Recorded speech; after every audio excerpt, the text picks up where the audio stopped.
জিব্বারেলিন hormone কিভাবে বীজের অঙ্কুরোদ্গম ঘটায় ও উদ্ভিদের দৈর্ঘ্য বৃদ্ধি করে। আমরা জিব্বারেলিন হরমোন সম্পর্কে এটা পড়েছিলাম যে জিব্বারেলিন হরমোন বীজের সুপ্তরসা ভাঙতে সাহায্য করে। তো আমরা জানি যদি অগ্রমুকুল কেটে দেওয়া হয় তাহলে আর অক্সিন থাকলো না, আর অক্সিনের প্রভাব না থাকলে কি হবে, সাইটোকাইনিন যে পার্শ্বমুকুলগুলো রয়েছে মানে এইগুলো রয়েছে এদেরকে বড় করে দেবে। নিওগ্লুকোজেনেসিস কথার অর্থ হচ্ছে যদি কোনো নন কার্বোহাইড্রেট অর্থাৎ ধরো প্রোটিন, ফ্যাট এই সমস্ত থেকে যদি আমার গ্লুকোজ তৈরি হচ্ছে তাকে বলা হচ্ছে নিওগ্লুকোজেনেসিস। কিন্তু মাধ্যমিকের সময় তোমাকে কেউ চেনে না, তো সেখানে সবচেয়ে বড় ব্যাপার হচ্ছে তোমাকে স্যারকে ইমপ্রেস করতে হবে তোমার লেখার স্টাইল দেখে। কোনো স্যার যদি এরকম জিনিস দেখেন, এরকম লিখেছে একটা ছেলে দেখেন, তাহলে অবশ্যই সেখানে ইমপ্রেস হবেন।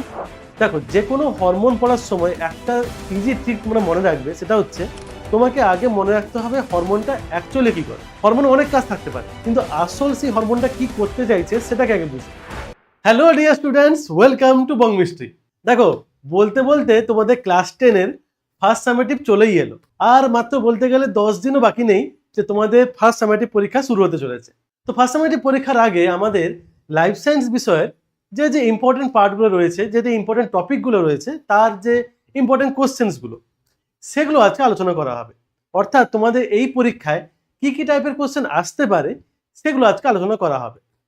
আজকের ভিডিওতে আমরা 2 মার্কের কোশ্চেন, 3 মার্কের কোশ্চেন এবং 5 নম্বরের যে কোশ্চেনগুলো রয়েছে সেগুলো আলোচনা করব। তাহলে শুরু করা যাক আজকে ক্লাস। তো প্রথমে আমরা চলে আসি যে 2 নম্বরের কোশ্চেনগুলো, আমাদের দুটো চ্যাপ্টার তো পরীক্ষা হবে, দুটো চ্যাপ্টারের কি কি 2 নম্বরের ইম্পর্টেন্ট কোশ্চেনগুলো আমাদের আসতে পারে।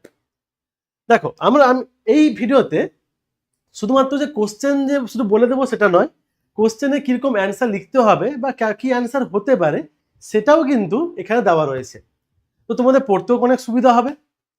আচ্ছা, তো 2 নম্বরের কোশ্চেনে চলে যাই। 2 নম্বরের কোশ্চেনগুলোতে প্রথম যে কোশ্চেনটা তোমরা করে রাখতে পারো সেটা হচ্ছে যে এই যে ফার্স্ট পার্টে দেখতে পাচ্ছ, এখানে ফার্স্ট চ্যাপ্টারের যে কোশ্চেনগুলো আছে সেগুলো আছে, পরে পরে সেকেন্ড চ্যাপ্টারের কোশ্চেনগুলো তোমরা পেয়ে যাবে। আচ্ছা, যেমন ধরো তোমাকে একটা কোশ্চেন জিজ্ঞেস করলো যে কৃষির ফলন বৃদ্ধি ও আগাছা সমস্যা সমাধানে সংশ্লেষিত উদ্ভিদ হরমোনের একটি করে ভূমিকা লেখো। তোমাকে বলেছে কি কৃষির ফলন বৃদ্ধি এবং আগাছা সমস্যা সমাধানে। তো ফলন বৃদ্ধি এবং আগাছা সমস্যা সমাধান দুটোই কিন্তু আমাদের অক্সিন হরমোন দ্বারা হয়, এটা আমরা পড়েছি আমাদের যেটা পিজিআর মানে প্ল্যান্ট গ্রোথ রেগুলেটর সেখানে পড়েছি। তো আমাদের ফলন বৃদ্ধির ক্ষেত্রে আমরা বীজহীন ফল তৈরি করতে পারি, যেটাকে আমরা পার্থেনোগার্পি বলি, অক্সিন হরমোন প্রয়োগ করে। এছাড়াও আমরা এটা পড়েছি যে এই অক্সিন ফলের সাইজ কিন্তু বাড়াতে পারে, ফলের আকার বাড়াতে পারে। তো এই দুটো কাজ করতে পারি ফলন বৃদ্ধির জন্য। আর কি, আগাছানাশক হিসেবে আমরা কিন্তু 2,4-D ইউজ করতে পারি। 2,4-D কথার অর্থ তোমরা সকলেই জানো, 2,4-ডাইক্লোরোফেনক্সি অ্যাসিডিক অ্যাসিড, যেটা একটা ঘাস মারা ওষুধ, সকলে জানো এটা ঘাস মারা ওষুধ। তো সেটাকে আমরা ইউজ করতে পারি দ্বিবীজপত্রী যে সমস্ত ঘাসগুলো রয়েছে সেগুলোকে ধ্বংস করার জন্য। আচ্ছা, সেকেন্ড কোশ্চেন, জিব্বারেলিন হরমোন কিভাবে বীজের অঙ্কুরোদ্গম ঘটায় ও উদ্ভিদের দৈর্ঘ্য বৃদ্ধি করে। আমরা জিব্বারেলিন হরমোন সম্পর্কে এটা পড়েছিলাম যে জিব্বারেলিন হরমোন বীজের সুপ্তরসা ভাঙতে সাহায্য করে। আর একটা পড়েছিলাম যে এই জিব্বারেলিন পর্ব মধ্যের দৈর্ঘ্য বৃদ্ধি করতে সাহায্য করে। তাহলে আমাদের এই যদি বলা হয় যে বীজের অঙ্কুরোদ্গম কিভাবে ঘটাচ্ছে আর উদ্ভিদের দৈর্ঘ্য কিভাবে বৃদ্ধি করছে, তাহলে প্রথম পয়েন্টটা কি বলবো আমরা, যে এই জিব্বারেলিন বীজের সুপ্তরসা ভাঙতে সাহায্য করছে। আর সুপ্তরসা ভেঙে গেলে কি হবে, সুপ্তরসা ভেঙে গেলে বীজের অঙ্কুরোদ্গম মানে ভ্রূণের পরিস্ফুরণ শুরু হয়ে যাবে। এবার এটার জন্য জিব্বারেলিন আলফা অ্যামাইলেজ নামে একটা উৎসেচককে সক্রিয় করে। তো যদি পুরোটা ভালো করে বলা হয় কি বলবে, যে জিব্বারেলিন আলফা অ্যামাইলেজ উৎসেচকের সক্রিয়তা বাড়িয়ে দিয়ে বীজের সুপ্তরসা ভাঙতে সাহায্য করছে, এইভাবে বীজে অঙ্কুরোদ্গম ঘটাচ্ছে।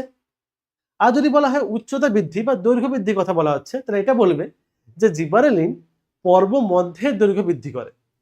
এটাকে তোমরা আগে পড়ে নিয়েছো অলরেডি যে পর্ব মধ্য কি বা এগুলো কি, সেগুলো ডিটেলসে যাচ্ছি না। তো পর্ব মধ্যের দৈর্ঘ্য বৃদ্ধি করে, সংখ্যা বৃদ্ধি করে না, পর্ব মধ্যের দৈর্ঘ্য বৃদ্ধি করে, যার ফলে উদ্ভিদটা অটোমেটিক কিন্তু লম্বায় বেড়ে যায়। হলো এটা। আচ্ছা, থার্ড কোশ্চেন কি করবে, একটি দ্রুত বৃদ্ধিপ্রাপ্ত চারা গাছের অগ্রমুকুল কেটে দেওয়া হলো, তো গাছটির বৃদ্ধির ক্ষেত্রে কিরূপ পরিবর্তন ঘটবে বলে তুমি মনে করো। বলা হচ্ছে কি একটা গাছের অগ্রমুকুল কেটে দেওয়া হচ্ছে। আমরা জানি যে এই যে গাছের যে অগ্রমুকুল, ধরো একটা গাছের অগ্রমুকুল, এই অগ্রমুকুল আর এখানে ধরো রয়েছে পার্শ্বমুকুল, এখানে ধরো রয়েছে পার্শ্বমুকুল। তাহলে অগ্রমুকুল থেকে আমরা জানি অগ্রমুকুল থেকে আমাদের কোন হরমোন তৈরি হচ্ছে? অক্সিন হরমোন তৈরি হচ্ছে। আর যতক্ষণ আমাদের এই উপরে এখানে অক্সিন হরমোন থাকবে ততক্ষণ উদ্ভিদে কিন্তু পার্শ্বীয় মুকুল বৃদ্ধি পাবে না, সবসময় গাছটা লম্বায় বাড়তে থাকবে। এবার কি বলা হয়েছে? যে অগ্রমুকুলটাকে কেটে দেওয়া হয়েছে। তো আমরা জানি যদি অগ্রমুকুল কেটে দেওয়া হয় তাহলে আর অক্সিন থাকলো না, আর অক্সিনের প্রভাব না থাকলে কি হবে? সাইটোকাইনিন যে পার্শ্বীয় মুকুলগুলো রয়েছে, মানে এইগুলো রয়েছে, এদেরকে বড় করে দেবে, পার্শ্বীয় মুকুলের বৃদ্ধি হয়ে যাবে, এই পার্শ্বীয় মুকুলটা এরকম বড় হয়ে যাবে। ফলে গাছটা কি হবে? গাছটা ঝোপের মতো দেখতে হয়ে যাবে, ঝোপের মতো আকার নিয়ে নেবে, মানে গাছটা ঝাঁকড়া হয়ে যাবে। তাহলে এটা হচ্ছে অ্যান্সার আমাদের, এইভাবে লিখবে তোমরা। আচ্ছা, ফোর্থ কোশ্চেন, 4 নম্বর কোশ্চেনে কি করব? ইনসুলিন ও গ্লুকাগন ক্রিয়া পরস্পর বিপরীত বা পরস্পর বিরোধী, ব্যাখ্যা করো। খুব ভালো কোশ্চেন একটা, মানে তোমাকে বলতে বলছে যে ইনসুলিন আর গ্লুকাগনের যে কাজের পার্থক্যটা কিভাবে হচ্ছে, মানে একে অপরের সঙ্গে যে বিপরীত কাজ করছে সেটাকে ব্যাখ্যা করো। এবারে সিম্পল অর্থে বলতে গেলে, যেহেতু এটা 2 নম্বরের কোশ্চেন, সিম্পল ভাবে বলতে গেলে যে ইনসুলিন কি করছে? ইনসুলিন রক্তে গ্লুকোজের পরিমাণটাকে কমাচ্ছে, আর গ্লুকাগন রক্তে গ্লুকোজের পরিমাণটাকে বাড়াচ্ছে। তো এইভাবে আমরা বুঝতে পারছি যে দুজন একে অপরের বিরোধী কাজ করছে। তো এটা হচ্ছে প্রমাণ। কিন্তু যদি এটাকে ভালো করে লেখা হয় তাহলে কিরকম লিখবে? তাহলে এরকম একটা ছক বানিয়ে নেবে, এরকম একটা ছক বানিয়ে নেবে। ধরো এটা হচ্ছে ইনসুলিন, আর এটা হচ্ছে কি না গ্লুকাগন, ইনসুলিন আর এটা হলো ধরো গ্লুকাগন। তাহলে এখানে লিখবো আমরা কি? এই ছকটাকে তোমরা করে রাখতে পারো। একটা হচ্ছে প্রথম স্টেপ লিখবে গ্লাইকোলাইসিস, তারপরে লিখবে গ্লাইকোজেনেসিস, তারপরে গ্লাইকোজেনোলাইসিস, আর একটা করবে নিওগ্লুকোজেনেসিস। এবার দেখো আমি এখানে ইংলিশে লিখে দিয়েছি কারণ ইংলিশে স্পিডে হচ্ছে বলে। তোমরা এটাকে বাংলায় লিখতে পারো বা ইংলিশে চাইলেও লিখতে পারো, তবে ইংলিশে লিখলে অবশ্যই খেয়াল রাখবে যেন বানান ভুলটা না হয়। আচ্ছা, তো দেখো তাহলে ইনসুলিন যেহেতু রক্তের গ্লুকোজের পরিমাণটাকে কমাচ্ছে, তাহলে সে সেই সমস্ত কাজকে বাধা দেবে যে সমস্ত কাজে গ্লুকোজ উৎপন্ন হচ্ছে, আর সেই সমস্ত কাজকে সাহায্য করবে যে সমস্ত কাজে গ্লুকোজ কমছে। আর গ্লুকাগন বুঝতে পারছো ঠিক উল্টো কাজটা করবে। গ্লাইকোলাইসিসে কি হচ্ছে? গ্লুকোজটা ভেঙে যাচ্ছে, আর গ্লুকোজ ভেঙে তৈরি হচ্ছে পাইরুভিক অ্যাসিড। তাহলে গ্লুকোজ যদি ভেঙে যায় তাহলে তো গ্লুকোজের পরিমাণটা কমে যাবে রক্তে, তাহলে ইনসুলিন অবশ্যই সাহায্য করবে, কিন্তু যেটা গ্লুকাগন সে বাধা দেবে। গ্লাইকোজেনেসিস কথার অর্থ হচ্ছে কি? গ্লুকোজ থেকে গ্লাইকোজেন হচ্ছে। তো যদি গ্লুকোজগুলো গ্লাইকোজেনে পরিণত হয়ে যায়, রক্তে গ্লুকোজের পরিমাণটা কমে যাবে, তাহলে অবশ্যই ইনসুলিন এখানে সাহায্য করবে, কিন্তু গ্লুকাগন বাধা দেবে। গ্লাইকোজেনোলাইসিস অর্থাৎ গ্লাইকোজেন ভেঙে গ্লুকোজ তৈরি হবে। তো গ্লুকোজ তৈরি হচ্ছে, মানে বুঝতে পারছো যে রক্তে গ্লুকোজের পরিমাণ বাড়বে, তাহলে ইনসুলিন কখনোই চাইবে না যে এতে কোনো সাহায্য হোক, তো এখানে সে বাধা দেবে। কিন্তু গ্লুকাগন চাইবে, তো গ্লুকাগন সাহায্য করবে। নিওগ্লুকোজেনেসিস কথা অর্থ হচ্ছে যদি কোনো নন কার্বোহাইড্রেট অর্থাৎ ধরো প্রোটিন, ফ্যাট, এই সমস্ত থেকে যদি আমার গ্লুকোজ তৈরি হচ্ছে তাকে বলা হচ্ছে নিওগ্লুকোজেনেসিস। তো গ্লুকোজ তৈরি হচ্ছে, তো মানে নিশ্চয়ই রক্তে গ্লুকোজের পরিমাণটা বাড়বে, তো ইনসুলিন অবশ্যই এখানে বাধা দেবে, একে সাহায্য করবে। তাহলে এই ছকটাও তোমরা করে রাখতে পারো। যদি 2 নম্বরের কোশ্চেনে এই ছকটা লিখে দাও এটা আরো ভালো হয়ে যাবে। দেখো প্রথম যেটা লেখা আছে, যেটা এখানে লেখা রয়েছে, সেটা হচ্ছে তাদের জন্য যারা এত ছক মনে রাখতে পারবে না, আর এটা হচ্ছে তাদের জন্য যারা চাইছে পরীক্ষায় যেন একদম ফুল নাম্বার পায়, আর যেন পরীক্ষককে যেন ইমপ্রেস করতে পারে। দেখো শুধুমাত্র আমি লিখে দিলাম সেটা কিন্তু হবে না, এটা মাধ্যমিক পরীক্ষা, মানে পরবর্তীকালে তোমার মাধ্যমিকই দেবে। তো এখন থেকে প্র্যাকটিস করা শুরু করো। মাধ্যমিক পরীক্ষায় তোমাদের কিন্তু কেউ তোমাকে চিনবে না। এখন হয়তো তোমাদের স্কুলের স্যার ম্যাডামরা তোমাকে চিনবেন যে এটা এর খাতা, কিন্তু মাধ্যমিকের সময় তোমাকে কেউ চেনে না। তো সেখানে সবচেয়ে বড় ব্যাপার হচ্ছে তোমাকে স্যারকে ইমপ্রেস করতে হবে তোমার লেখার স্টাইল দেখিয়ে। এখন কোনো স্যার যদি এরকম জিনিস দেখেন, এরকম লিখেছে একটা ছেলে দেখেন, তাহলে অবশ্যই সেখানে ইমপ্রেস হবেন। ব্যাস, তাহলে এইভাবে লিখতে পারো তোমরা। আচ্ছা, এফএসএইচ ও এলএইচ হরমোনের কাজের তুলনা করো। তো এফএসএইচ হরমোন মানে আমরা জানি এফএসএইচ কথার অর্থ হচ্ছে ফলিকল স্টিমুলেটিং হরমোন, অর্থাৎ সে গ্রাফিয়ান ফলিকল বা ডিম্বথলিকে উদ্দীপিত করবে। কি জন্য? ডিম্বথলিকে উদ্দীপিত করলে ইস্ট্রোজেন হরমোন ক্ষরিত হবে, আর হচ্ছে এফএসএইচ এই গ্রাফিয়ান ফলিকলের বৃদ্ধিতেও সাহায্য করে। তো একটা হলো গ্রাফিন ফলিকলে বৃদ্ধিতে সাহায্য করলো, আর একটা হলো কি না, যদি পুরুষ দেহে বলি তাহলে পুরুষ দেহে এটা শুক্রাণু উৎপাদনে সাহায্য করে। হয়ে গেল। আচ্ছা, এলএইচ হরমোনের কাজ কি বলবো? এলএইচ হরমোন কি করছে না, ডিম্ব নিঃসরণে সাহায্য করছে, অর্থাৎ পরিণত গ্রাফিন ফলিকল বা ডিম্বথলি থেকে ডিম্বাণুকে বের করতে সাহায্য করছে। আর যদি পুরুষ দেহে কথা বলি, এটা তো স্ত্রী দেহে গেল, যদি পুরুষ দেহে কথা বলি তাহলে এই লিউটেনাইজিং হরমোন কি করে না, টেস্টোস্টেরন তৈরি করতে সাহায্য করছে।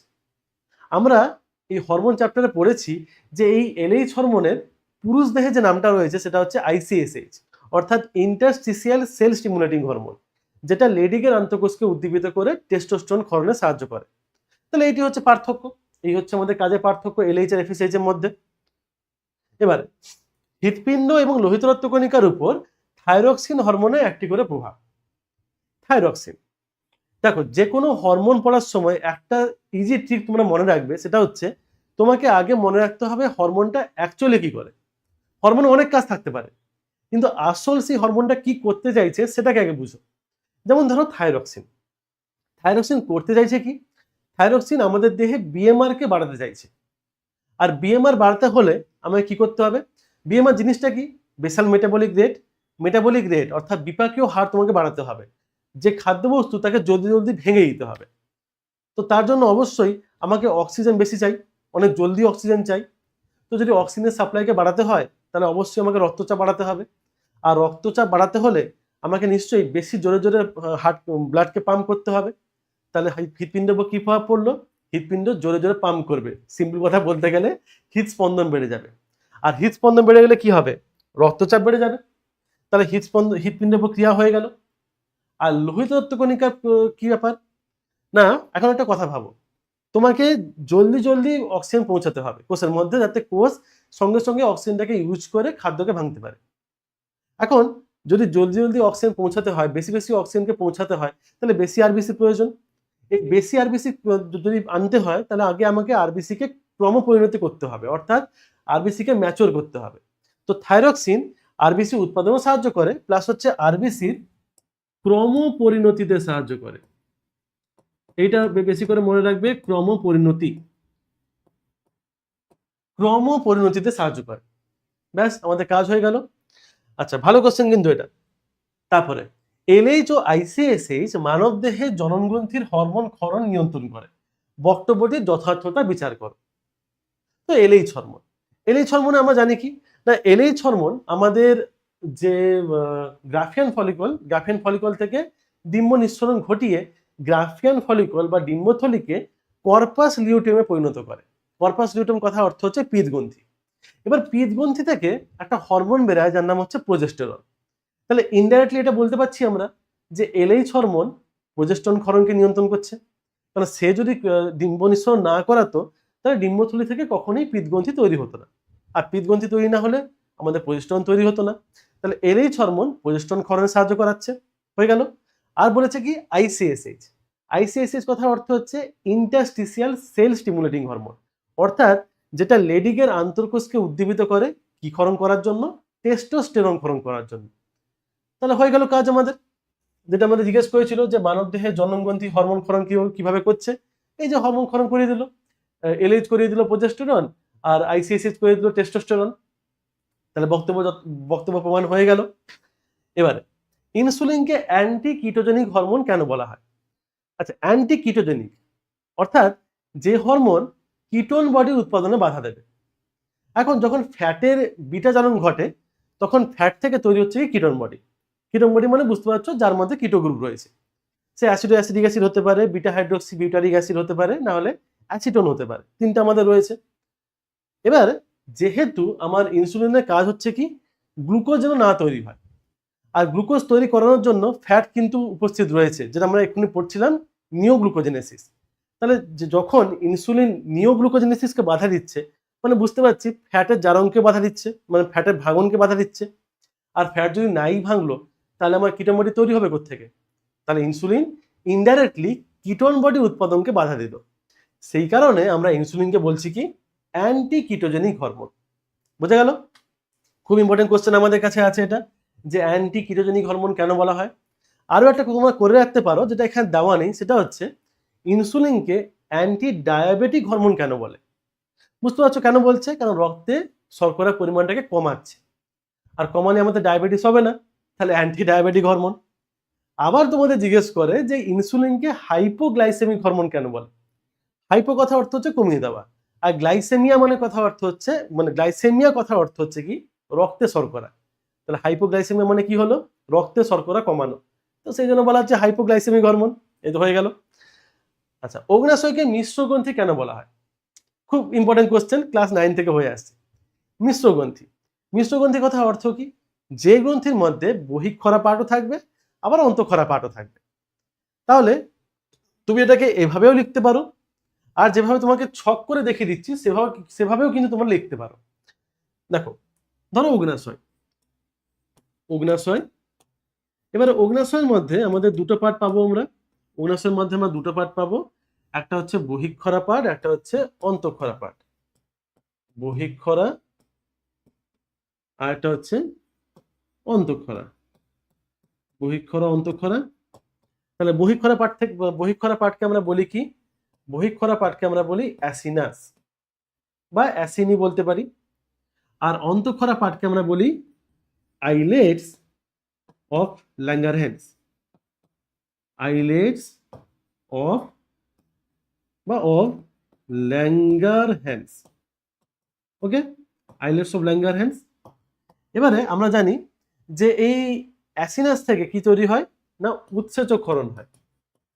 উৎসেচক ক্ষরণ হলো। আর এই যে আইলেটস অফ ল্যাঙ্গারহ্যান্স, এর তিনটা কোষ রয়েছে, অ্যাকচুয়ালি চারটা কোষ রয়েছে। কি কি না, এর আবার আলফা কোষ, বিটা কোষ, ডেল্টা কোষ, আর হচ্ছে পিপি কোষ। এই চারটা কোষ রয়েছে। আর এই চারটা কোষ থেকে 4 ধরনের হরমোন বেরোয়। যেমন ধরো, আলফা থেকে বেরোলো তোমার গ্লুকাগন, বিটা থেকে বেরোলো কি ইনসুলিন, ডেল্টা থেকে বেরোলো কে সোমাটোস্ট্যাটিন, আর পিপি থেকে হচ্ছে প্যানক্রিয়াটিক পলিপেপটাইড। লিখতে পারো না লিখতে পারো, এই জন্য আমি লিখছি না এখানে। তো যেহেতু দেখতে পাচ্ছি দুটো পার্টই রয়েছে এখানে, মানে আমাদের অন্তঃক্ষরা পার্টও আছে, আবার বহিঃক্ষরা পার্টও আছে। অন্তঃক্ষরা পার্টও আছে আর বহিঃক্ষরা পার্টও আছে। সেই জন্য আমরা একে বলছি কি মিশ্রগ্রন্থি বা মিক্সড গ্ল্যান্ড। এই জন্য একে বলছি আমরা মিশ্রগ্রন্থি। হয়ে গেল ব্যাপার। আচ্ছা, তারপরে থাইরক্সিনকে ক্যালোরিজেনিক হরমোন কেন বলা হয়? তো ক্যালোরিজেনিক অর্থাৎ যে বেশি বেশি করে ক্যালোরি তৈরি করবে। তো ক্যালোরি তৈরি করা মনে হচ্ছে তাপশক্তি তৈরি হচ্ছে। তাপশক্তি কিভাবে তৈরি হবে? যখন খাবার বেশি ভাঙবে। আর খাবার বেশি ভাঙাতে হলে আমাকে বিএমআর বাড়াতে হবে। আর থাইরক্সিনের কাজ কি? বিএমআর কে বৃদ্ধি করা। তাহলে যেহেতু এই থাইরক্সিন হরমোন বিএমআর কে বাড়িয়ে দেয়, ফলে আমাদের তাপশক্তি অনেক বেশি তৈরি হয় আমাদের দেহে। সেই জন্য একে বলা হচ্ছে ক্যালোরিজেনিক হরমোন। এটা ইম্পর্টেন্ট 2 নম্বরের কোশ্চেন। পাহাড়ি অঞ্চলের লোকেদের গয়টার বেশি হওয়ার কারণ কি? এখন গয়টার বেশি হতে হলে কি হয়, মানে কেন হয় গয়টার, এটাকে বুঝি। গয়টার হওয়ার জন্য আমাদের থাইরক্সিন হরমোনকে কম তৈরি হতে হবে। এবার থাইরক্সিন হরমোন কখন কম তৈরি হবে না, যখন আমাদের বডিতে আয়োডিন কম থাকবে। আয়োডিন হচ্ছে এমন একটা মৌল যেটা আমাদের এই থাইরক্সিন হরমোন তৈরি করতে সাহায্য করে। এবার পাহাড়ি অঞ্চলের যে মাটিতে এবং জলে আয়োডিনের পরিমাণটা ন্যাচারালি কম থাকে। এর ফলে আমরা যে আয়োডিন সেটা পাচ্ছি কোত্থেকে? হয় আমরা নুন থেকে পাচ্ছি, না হলে আমরা এই আমাদের যে গাছগুলো রয়েছে সেখান থেকে পাচ্ছি। এবার ধরো, যদি তারা নুন কম খাচ্ছে, শুধু গাছের উপর ডিপেন্ডেন্ট করে আছে, তাহলে সেই গাছও তাহলে নিশ্চয়ই মাটি থেকে কম আয়োডিন পাবে। এর ফলে সেখানকার মানুষদের মধ্যে আয়োডিনের ঘাটতি দেখা যাবে। বা আয়োডিনের ঘাটতির জন্য কি হচ্ছে না, ওই পাহাড়ি অঞ্চলে যে মানুষগুলো রয়েছে তাদের এই গলগণ্ড দেখা যেতে পারে। সেই জন্য একে বলা হয় পাহাড়ি গয়টার। বা আর একটা ভাষা এখানে ইউজ করা হয়, এন্ডেমিক গয়টার কাকে বলে। এই কোশ্চেনটাও ভেবে রাখতে পারো যে এন্ডেমিক গয়টার কাকে বলে। এন্ডেমিক গয়টার, এন্ডেমিক কথার অর্থ হচ্ছে আঞ্চলিক। ঠিক আছে, এন্ডেমিক কথার অর্থ হলো আঞ্চলিক। তো আঞ্চলিক গয়টার কাকে বলে সেটা সেম অ্যান্সার হবে, একদম সেম অ্যান্সার হবে। ওকে, সেম অ্যান্সার হবে। আচ্ছা, হাঁচি ও কাশি প্রতিবর্ত দুটি বিপদ এড়াতে সাহায্য করে। বক্তব্যটি যথার্থতা বিচার করো। হাঁচি কাশি কখন হয় না, ধরো আমাদের নাকের মধ্যে ধুলো বালি ঢুকে গেল, তখন আমাদের জোরে একটা হাঁচি হয়, যার ফলে যে ধুলো বালি ঢুকেছিল ভেতরে সেটা দেহের বাইরে বেরিয়ে গেল। আর কাশি কখন হচ্ছে না, যখন আমরা কোনো খাবার খাচ্ছি সেই সময় খাবারটা শ্বাসনালীর দিকে চলে আসছে। দেখবে আমাদের বিষম লাগে না, কথা ধরো তুমি খেতে খেতে কথা বলছো, দিয়ে তোমার খাদ্য কণাগুলো শ্বাসনালীতে চলে গেল। এবার শ্বাসনালীতে খাবার যাওয়া উচিত না, কারণ শ্বাসনালী পথ আলাদা, খাবার যাওয়ার পথ আলাদা। তো কি হলো, যখন আমাদের কাশি হওয়া শুরু হবে শ্বাসনালী থেকে খাবারটা বাইরে বেরিয়ে আসবে, ফলে শ্বাসনালীতে খাবার যাবে না, শ্বাসকষ্ট আর হবে না। তাহলে এইভাবে আমাদের কি করে হাঁচি আর কাশি প্রতিবর্ত ক্রিয়া আমাদেরকে বাঁচাচ্ছে, হয়ে গেল। তারপরে দরজায় ঘন্টা বাজার শব্দ শুনে তুমি যেভাবে দরজা খুলবে সেই স্নায়বিক পথ ক্রিয়াটি শব্দশকের মাধ্যমে দেখো। তো তোমাদের বইতে অলরেডি এটা দু জায়গায় লেখা আছে, প্রতিবর্ত ক্রিয়াতেও লেখা আছে আর স্নায়ুতন্ত্র স্টার্টিং জায়গাতেও লেখা আছে। যদি তোমরা সাঁতরা বই ফলো করো তাহলে সাঁতরা বইতে স্নায়ুতন্ত্র যে শুরু হচ্ছে, স্নায়ুতন্ত্র শুরুর সেকেন্ড পেজে, মানে তোমাদের বাম দিকে হাতে পড়বে সেকেন্ড পেজে মাঝখান দিকে লেখা আছে, কোনো দিকে একটু মাঝখান দিকে ছোট টেবিল করে লেখা আছে, দেখে নেবে জিনিসটা। তো প্রথমে আমরা সাউন্ডটাকে শুনলাম, তো শোনার জন্য আমাদের গ্রাহক কে রয়েছে, কান রয়েছে, তাহলে গ্রাহক হয়ে গেল কান, মানে যাকে রিসেপ্টর বলছি। সেখান থেকে অডিটরি স্নায়ু, যেটা হচ্ছে একটা অন্তর্বাহী স্নায়ু, সেই সাউন্ডকে কোথায় নিয়ে যাবে, ব্রেনে নিয়ে যাবে, মানে নিয়ে গেল স্নায়ু কেন্দ্রে। তাহলে ঘন্টার শব্দ কান, কান থেকে শ্রবণ স্নায়ু মানে হচ্ছে অডিটরি স্নায়ু, এটাকে অডিটরি স্নায়ু লিখে দিই। আর অডিটরি আমরা জানি 8 নম্বর স্নায়ু। অডিটরি স্নায়ু কোথায় নিয়ে যাবে, মস্তিষ্কের সেরিব্রামে নিয়ে গেল, সেখানে ব্রেন প্রসেস করবে, তারপর একটা আজ্ঞা পাঠাবে। তো আজ্ঞা পাঠানোর জন্য রয়েছে মোটর স্নায়ু, মোটর স্নায়ু দিয়ে হাতের পেশিতে আসবে, হাতের পেশি হচ্ছে ইফেক্টর, হাত আর হচ্ছে পায়ে যাবে, কারণ আমাদেরকে একটু উঠে গিয়ে দরজা খুলতে হবে। তো হাতে আর পায়ে স্নায়ুতে সিগন্যাল যাবে, মানে আজ্ঞাবহ স্নায়ু দিয়ে দিয়ে আমরা গিয়ে দরজাটা খুলে দেবো, এই হচ্ছে ব্যাপার। তারপরে নিম্নলিখিত ক্রিয়াগুলির মধ্যে কোনগুলি সহজাত এবং কোনগুলি অর্জিত প্রতিবর্ত ক্রিয়া তা তালিকাবদ্ধ করো। তো বলতে সদ্যজাতের স্তন্যপানের ইচ্ছা, তো তোমাদের সহজাত প্রতিবর্ত ক্রিয়া, জন্ম থেকে আসছে, আমাদের শিখতে হয় না এটা। সাইকেল চালানো, এটা আমাদের শিখতে হয়, কেউ কোনো বাচ্চা জন্ম থেকে সাইকেল চালানো শুরু করে দেয় না, তাকে শিখতে হয়। তাহলে আমার এটা হয়ে গেল আমাদের অর্জিত। হাঁচি, হাঁচি এটা জন্মগত প্রতিবর্ত ক্রিয়া, এটা ছোট বাচ্চারও হয়, আমাদেরও হয়। আর হচ্ছে ক্ষিপ্রতার সঙ্গে উইকেট কিপারে বল ধরা, এটা হচ্ছে আমাদের অর্জিত। কারণ দেখো উইকেট কিপিংটা একটা স্কিল, উইকেট কিপিং একটা স্কিল, যে কেউ কিন্তু উইকেট কিপিং ভালো করে করতে পারবে না। সবাই স্ট্যাম্পের পেছনে দাঁড়িয়ে গেলে কিন্তু সবাই বলকে ভালো করে ধরতে পারবে না। এখন তো এখন যদি বলা হয় যে তুমি গিয়ে কিপিং করো, আর তুমি যদি বলো যে আমিও কিপিং করি, ধোনিও কিপিং করে, তো দুজনেই সেম ক্যাটাগরি, অবশ্যই নয়। তুমি যতক্ষণে বলটাকে ধরে লাগাবে ততক্ষণে ধোনি আরো 10 জনকে স্টাম্প আউট করে দেবে, ঠিক আছে। তো ক্ষিপ্রতার সঙ্গে এই ক্ষিপ্রতা বা এই যে দক্ষতা, এগুলোকে আনার জন্য আমাদের বারবার প্র্যাকটিস করতে হবে। তো এটা হচ্ছে আমাদের অর্জিত প্রতিবর্তকের আন্ডারে পড়ছে, কারণ এটা আমরা অর্জন করি এই দক্ষতাগুলো, ব্যাস। আচ্ছা, তারপরে আছে কি, কোনো একজন মানুষ দূরের জিনিস স্পষ্ট দেখতে পেলেও কাছের জিনিস ভালো করে দেখতে পান না, এরকম সমস্যা কারণ কি হতে পারে তা অনুমান করে লেখো। তো বলছে দূরের জিনিস দেখতে পাচ্ছে না কিন্তু কাছের জিনিস ভালো করে দেখতে পাচ্ছে। কি বলছে দেখি, দূরের জিনিস স্পষ্ট দেখতে পাচ্ছে, আচ্ছা দূরের জিনিস ভালো করে দেখতে পাচ্ছে কিন্তু কাছের জিনিস ভালো করে দেখতে পাচ্ছে না, তাহলে নিশ্চয়ই আমাদের হাইপারমেট্রোপিয়া হয়েছে। কারণ আমরা জানি যে মায়োপিয়ার ক্ষেত্রে কিন্তু কাছের জিনিস ঠিক থাকে কিন্তু দূরের জিনিসটা ভালো করে দেখতে পায় না, আর হাইপারমেট্রোপিয়ার ক্ষেত্রে উল্টোটা, দূরের জিনিস ভালো দেখতে পাচ্ছে কিন্তু কাছের জিনিস ভালো করে দেখতে পাচ্ছে না, তাহলে নিশ্চয়ই হাইপারমেট্রোপিয়া হয়েছে। আর হাইপারমেট্রোপিয়াকে যদি ঠিক করতে হয় আমাকে, তাহলে আমাকে উত্তর লেন্স ইউজ করতে হবে, উত্তর লেন্স যুক্ত চশমা ইউজ করতে হবে। এবার আমরা জানি হাইপারমেট্রোপিয়ার ক্ষেত্রে হচ্ছেটা কি না, এখানে যে প্রতিবিম্ব তৈরি হচ্ছে সেটা রেটিনার পেছনে গিয়ে তৈরি হচ্ছে, যেহেতু যে লেন্সটা সেটা ওই কাছের বস্তু, যখন কোনো বস্তু কাছে আসছে লেন্সকে তো মোটা হতে হবে, মানে লেন্সের ব্যাসার্ধ, লেন্সের যে ব্যাসটা সেটা বাড়াতে হবে, কিন্তু যেহেতু লেন্সটা যে স্থিতিস্থাপকতা সেটা অত ভালো নেই এখন আর, ফলে সে ওই পাতলাই থেকে যাবে, এর ফলে ফোকাস যোগ্যতা বেড়ে যাচ্ছে এবং রেটিনার পেছনে গিয়ে তৈরি হচ্ছে প্রতিবিম্ব। তো এটা একটা ব্যাপার, এটা হচ্ছে আমাদের হাইপারমেট্রোপিয়া তাহলে হয়েছে ওই ব্যক্তি। এবার প্রেসবায়োপিয়ার কারণ ও সংশোধনের উপায়। প্রেসবায়োপিয়া মানে আমরা জানি 40-এর পর যেটা হচ্ছে, যাকে আমরা চার্লসের রোগ বলে থাকি। তো এখানে হচ্ছে কি না, এখানে কাছের দৃষ্টি এবং দূরের দৃষ্টি দুজনেরই ডিস্টার্ব হয়ে গেছে, তো এরকম রোগকে বলা হচ্ছে প্রেসবায়োপিয়া। আর যদি একে ঠিক করতে হয় তাহলে আমাকে এখানে বাইফোকাল লেন্স বা প্রোগ্রেসিভ লেন্স ইউজ করতে হবে। তারপরে সাইন্যাপস, সাইন্যাপস কি, এটা একটু উপর দিকে উঠিয়ে দিই। বলেছে কি না, সাইন্যাপসকে শারীরবৃত্তীয় ভাল্ব কেন বলা হচ্ছে? আচ্ছা, ভাল্ব কথা অর্থ হচ্ছে কি না, ভাল্ব হচ্ছে সেই জিনিস যেটা একমুখীকরণে সাহায্য করে, মানে ফ্লোটা সবসময় একদিকে রাখবে। তো সাইন্যাপসে আমরা কি দেখেছি যে একটা নিউরনের অ্যাকশন শেষ হচ্ছে আর একটা নিউরনের ডেনড্রন স্টার্ট হচ্ছে। আমরা জানি যে অ্যাকশন ছাড়ে ডেনড্রন ধরে, কিন্তু উল্টোটা হবে না, ডেনড্রন ছাড়বে অ্যাকশন ধরবে, এই কেসটা কিন্তু হয় না। তো সেই কারণে যখন এরকম সাইন্যাপস তৈরি হচ্ছে সর্বদা অ্যাকশন টু ডেনড্রন যাচ্ছে উদ্দীপনাটা, তাহলে একমুখীকরণ হয়ে গেল এখানে। এই জন্য একে বলা হচ্ছে শারীরবৃত্তীয় ভাল্ব, কারণ এখানে উল্টো দিকে কিন্তু মানে স্নায়ুস্পন্দনের পরিবহনটা হবে না, এটাকে বলা হচ্ছে শারীরবৃত্তীয় ভাল্ব। তারপরে বলেছে থ্যালামাসকে রিলে সেন্টার কেন বলা হচ্ছে? আচ্ছা, রিলে কথা অর্থ কি হচ্ছে? রিলে কথা অর্থ হচ্ছে, ধরো তুমি একজনকে বল দিলে, সে আরেকজনকে বলটা দিয়ে দিল, বা তুমি তোমার বন্ধুকে বললে ভাই এই পেনটা নিয়ে না সে দূরের ছেলেটাকে দিয়ে দিত। তাহলে এখানে হলোটা কি, যে তুমি ডাইরেক্টলি দিলে না, কিন্তু তুমি কারো থ্রু দিলে। তো যে এটাই করালো তাকে বলা হচ্ছে সে রিলে করালো। এবারে গুরু মস্তিষ্কে কোনো উদ্দীপনা যাওয়ার আগে থ্যালামাসের থ্রু যেতে হয়। থ্যালামাস হচ্ছে আমাদের গুরু মস্তিষ্কের সিংহদ্বার, মস্তিষ্কের সিংহদ্বার বলা হয়, পড়েছিলে।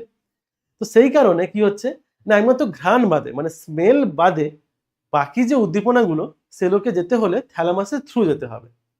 ওই জন্য বলা হচ্ছে একে রিলে সেন্টার। ঠিক আছে, ওই জন্য বলা হচ্ছে একে রিলে সেন্টার।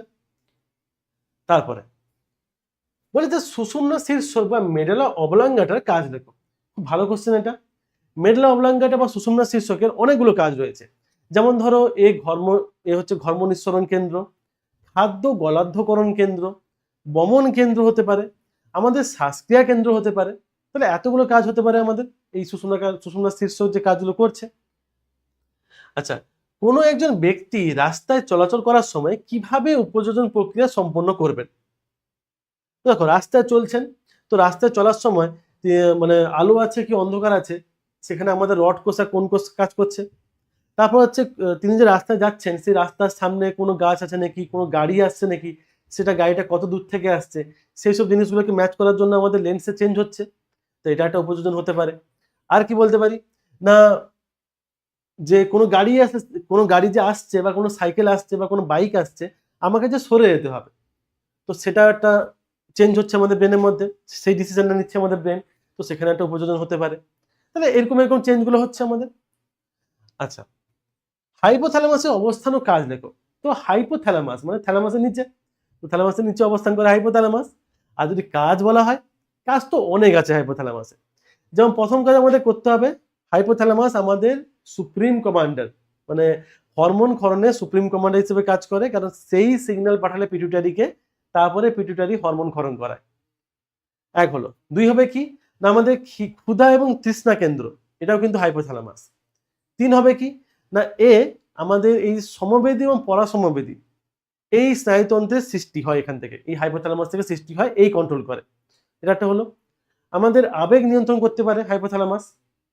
আমাদের আর বলতে পারি ধরো এই যে এডিএইচ ক্ষরণ করাচ্ছে, তারপরে অক্সিটোসিন ক্ষরণ করাচ্ছে, এটা বলতে পারি আমরা।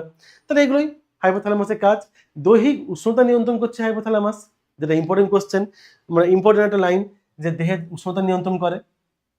ওকে। আচ্ছা, গমনের একটি চালিকা শক্তি হলো প্রাণীর বিস্তার। উপযুক্ত উদাহরণের সাহায্যে বক্তব্যটি বিচার করে লেখো। প্রাণীর বিস্তার কথা অর্থ হচ্ছে প্রাণী এক জায়গা থেকে অন্য জায়গায় ছড়িয়ে পড়ছে।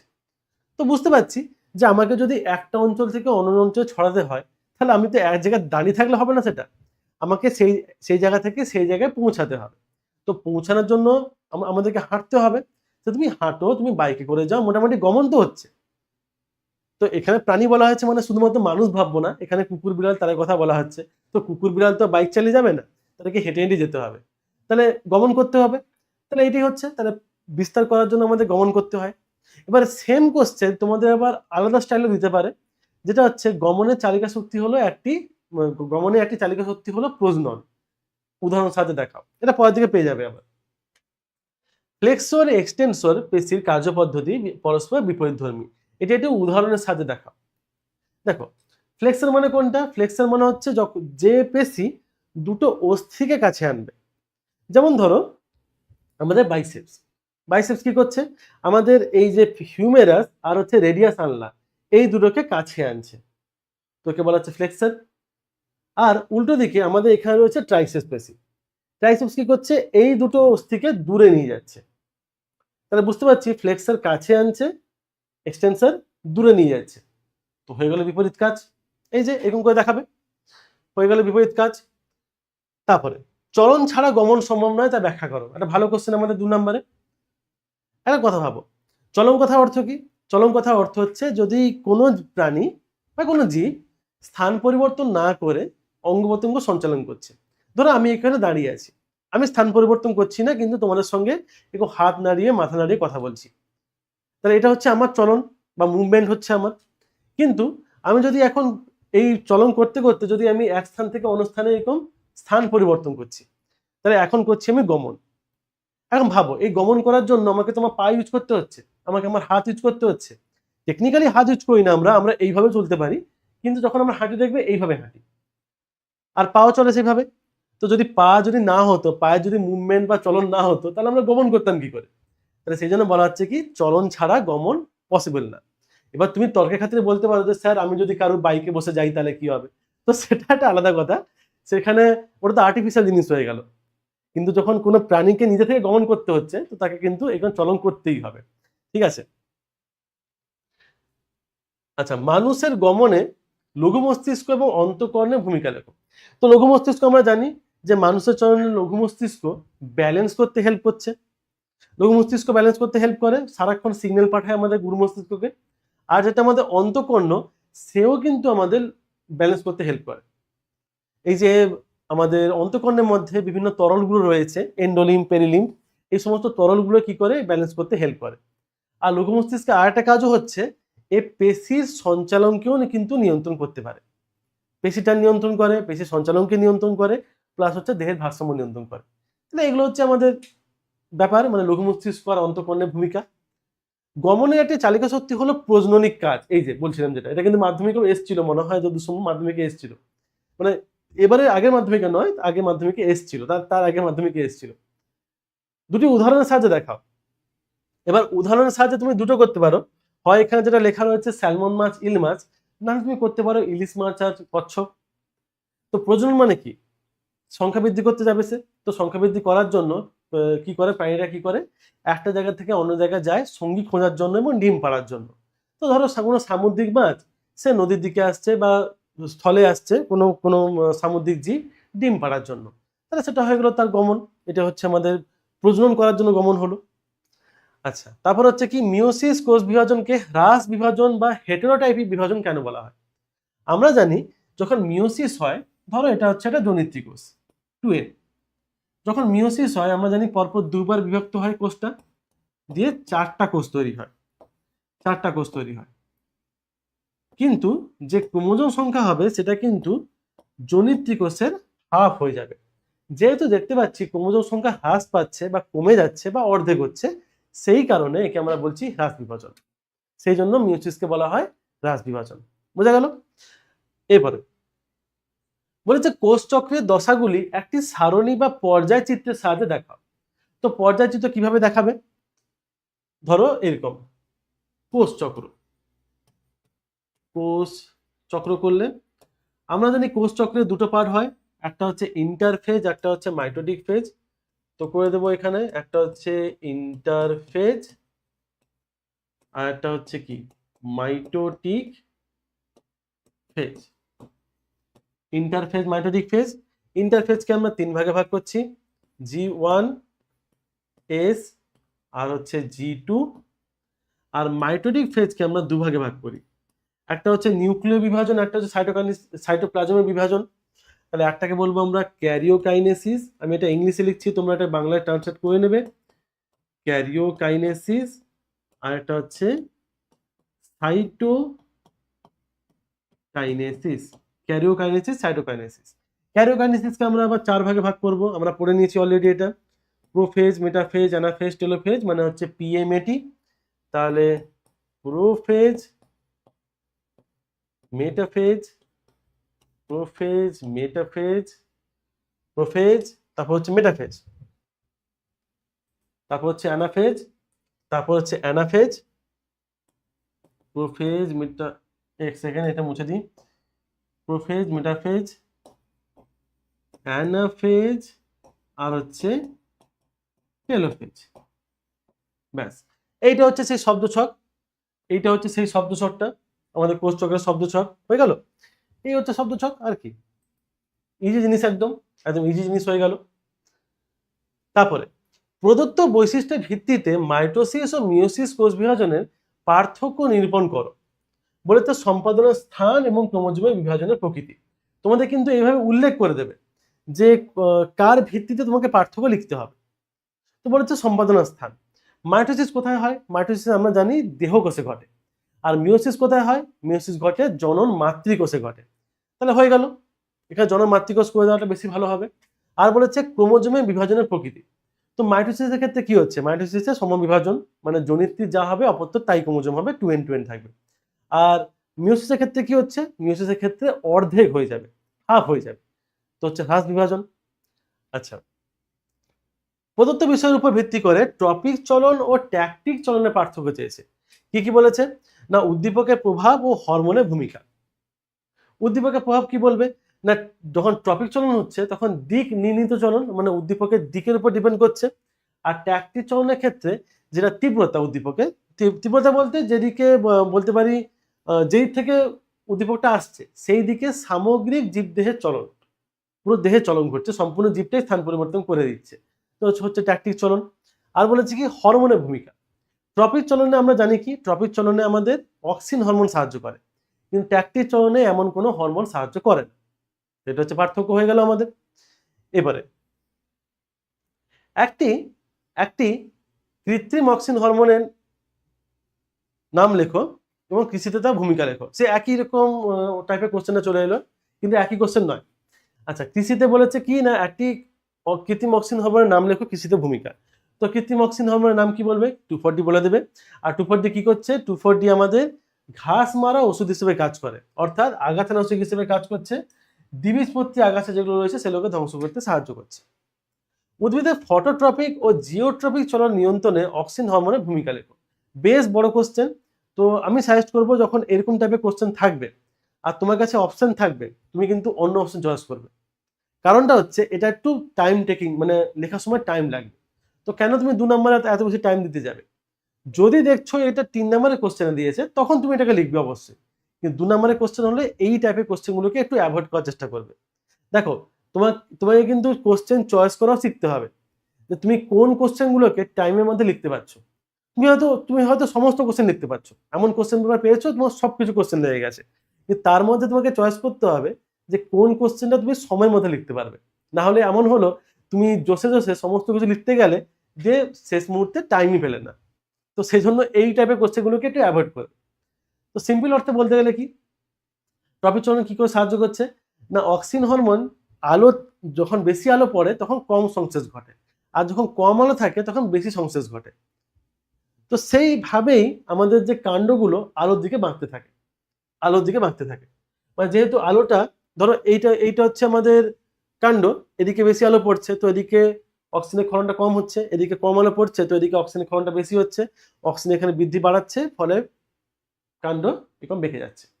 যেহেতু দুদিকে সমান গ্রোথটা হচ্ছে না, একদিকে কম একদিকে বেশি হচ্ছে, তো সেই এরকম করে বেঁকে যাচ্ছে। বুঝতে পারলে? আচ্ছা, আর জিওট্রপিক চলন কি হচ্ছে না, যেহেতু মূলের দিকে নিচে, যেহেতু অক্সিজেন কি হয়, অক্সিজেন যেখান থেকে তৈরি হয় সবসময় নিচের দিকে যায়, তো মূলের দিকে কি হয়, অক্সিজেন জমা হতে থাকে। আর একটা কথা, যে মূলের ক্ষেত্রে কিন্তু অক্সিজেন বেশি ঘনত্ব থাকলে কাজ করতে পারে না, তো যেদিকে কম ঘনত্ব থাকবে সেই জায়গাটা বেশি বৃদ্ধি করবে। এটাই হচ্ছে ব্যাপার, জিওট্রপিক চলন দেখাবে। হরমোনকে রাসায়নিক সমন্বয় কেন বলা হচ্ছে? সমন্বয় কেন বলা হচ্ছে? কারণ সে বিভিন্ন অঙ্গ প্রত্যঙ্গের মধ্যে সমন্বয় সাধন করছে, কিভাবে কি কাজ করতে হবে না করতে হবে একটা কানেকশন বানিয়ে রেখেছে। আর যেহেতু হরমোন নিজে তো একটা কেমিক্যাল, রাসায়নিক পদার্থ, তো সেই জন্য বলা হচ্ছে কি রাসায়নিক সমন্বয়ক। তারপরে রিচমন্ড ল্যাং ইফেক্ট কি? ভীষণ ইম্পর্টেন্ট কোশ্চেন, রিচমন্ড ল্যাং ইফেক্ট। তো সাইটোকাইনিন হরমোন কি করে? সাইটোকাইনিন উদ্ভিদের ক্লোরোফিলকে ধ্বংস হতে দেয় না, ফলে উদ্ভিদ বুড়ো হয় না, উদ্ভিদের পাতা ঝরে পড়ে না। এই যে ঘটনাটা, এটাকে বলা হচ্ছে কি রিচমন্ড ল্যাং ইফেক্ট। ভালো করে রাখবে, এটা সাইটোকাইনিনের কাজে রয়েছে, এটা আমাদের দেখে নেবে। তারপরে চোখের প্রতিসরণে সাহায্যকারী যে কোনো দুটি অংশের নাম এবং অবস্থান লেখো। আচ্ছা, প্রতিসরণ মাধ্যম কি কি রয়েছে আমাদের সেটা আগে বুঝে নিই। প্রতিসরণ মাধ্যম আমাদের 4টা রয়েছে: cornea, aqueous humour, lens, vitreous humour. 4টা: cornea, aqueous humour, lens, vitreous humour. এখন যদি বলা হয় কর্নিয়ার অবস্থান, তো কর্নিয়া কোথায় রয়েছে? কনজাংটিভা আর অ্যাকুয়াস হিউমারের মাঝখানে।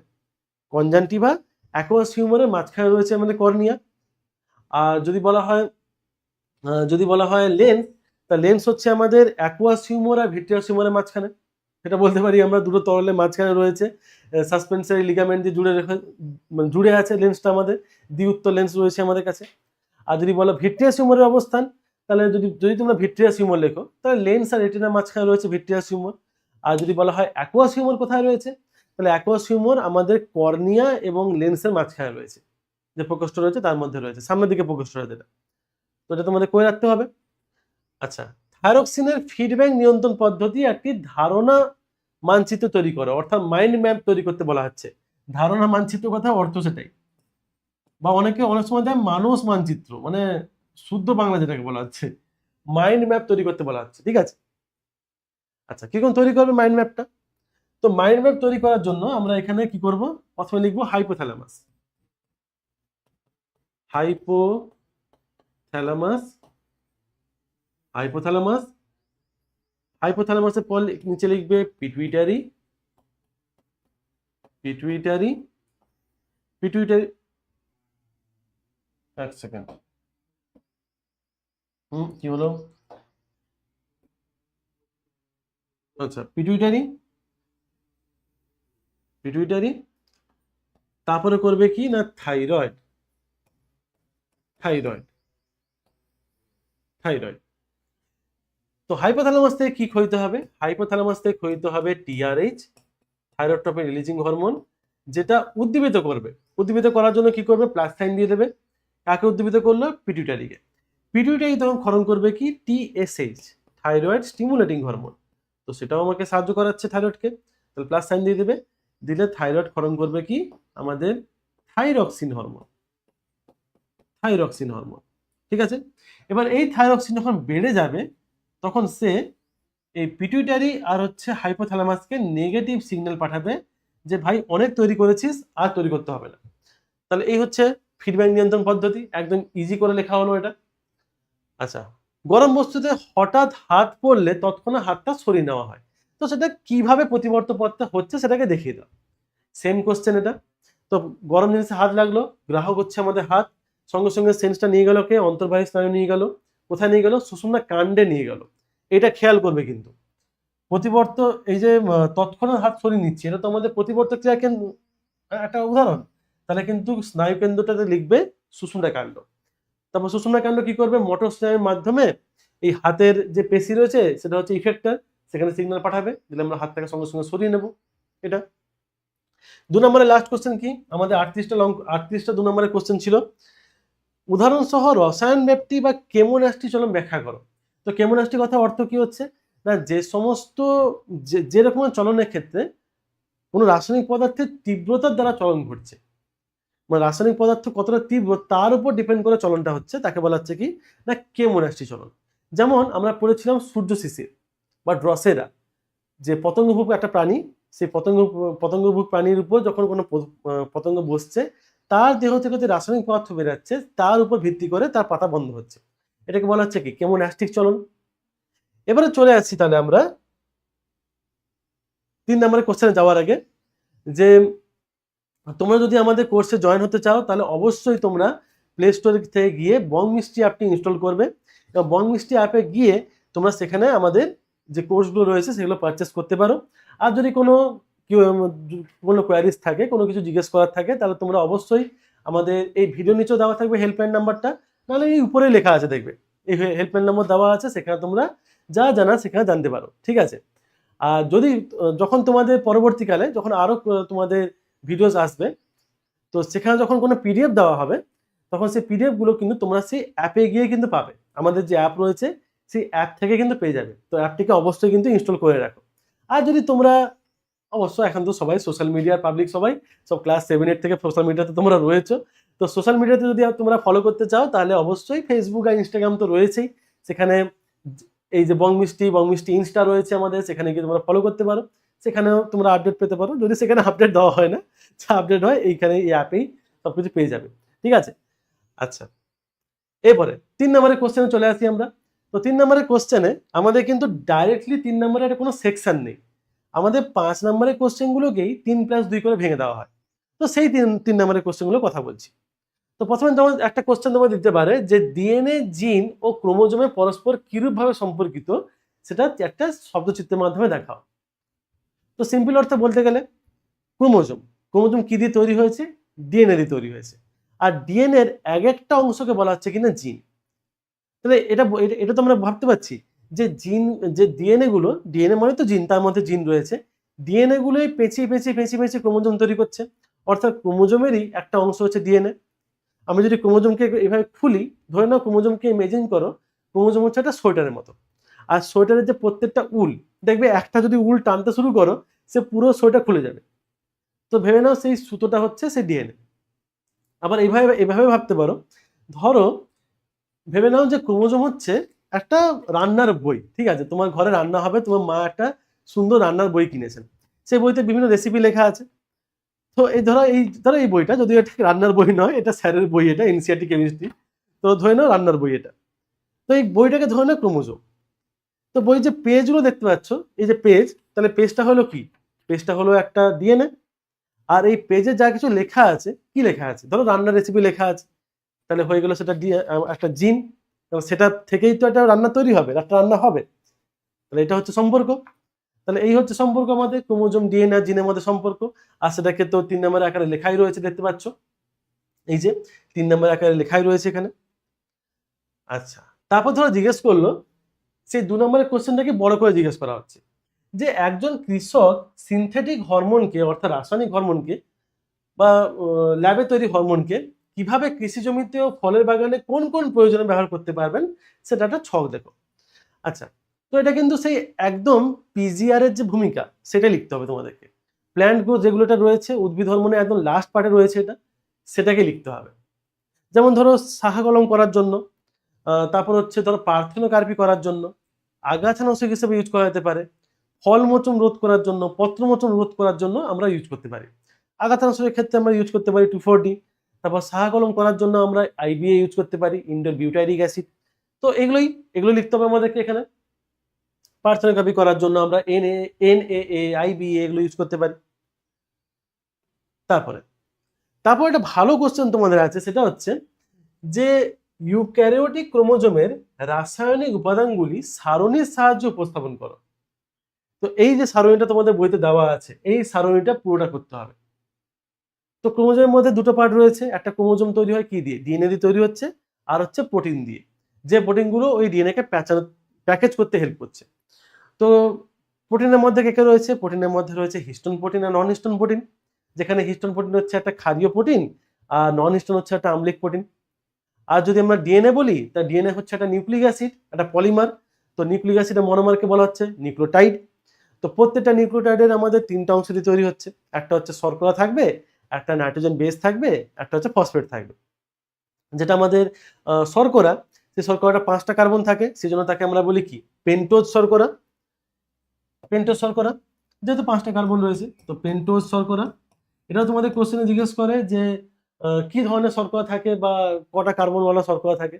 এই পেন্টোজ শর্করাকে আমরা দুভাগে ভাগ করতে পারি, একটা হচ্ছে রাইবোজ শর্করা, একটা হচ্ছে ডিঅক্সি রাইবোজ শর্করা।